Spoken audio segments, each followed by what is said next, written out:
Bill, I'm wondering about the language and the rhetoric that the Kremlin have used when they speak, or I guess Putin when he speaks about Donald Trump. He praises Trump in the way he is as a president. He agrees with him that the 2020 election was rigged. He uses very complimentary language. My question, I guess, is it manipulative? Is it what's in it for Putin when he uses this praise on Donald Trump? Well, it's very interesting how this whole dynamic has evolved because so as I said, Trump came out with this very aggressive tweet. The tweet said, if you don't do this, he made an ultimatum. If you don't come to negotiate, we're going to do all this terrible stuff, sanctions, etc. And normally that would be considered hugely disrespectful to Putin.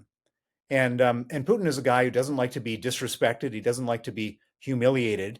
And so what does he do with that? Putin considers himself to be this alpha male on steroids, and all of a sudden he's being talked down to by by somebody else.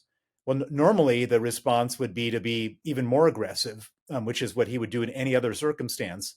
But he understands that doing that would just escalate.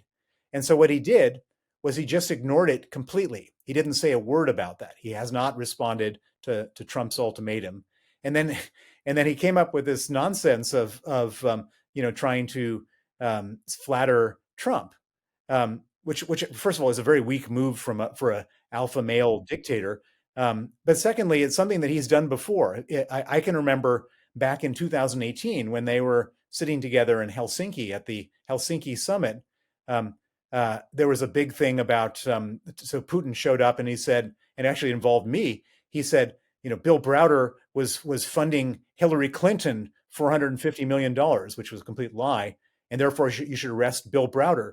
And the point being that he knew that Trump hated Hillary Clinton. It was right, and so he sort of figured, and Putin's not a very sophisticated guy when it comes to U.S. politics, but you don't have to be that sophisticated to just read what Trump cares about. He cared at that point about Hillary Clinton, lock her up, and this time he cares about the election being stolen, and so he throws out that as like a little bit of a scratch on the back to hope to like as you say, manipulate Trump.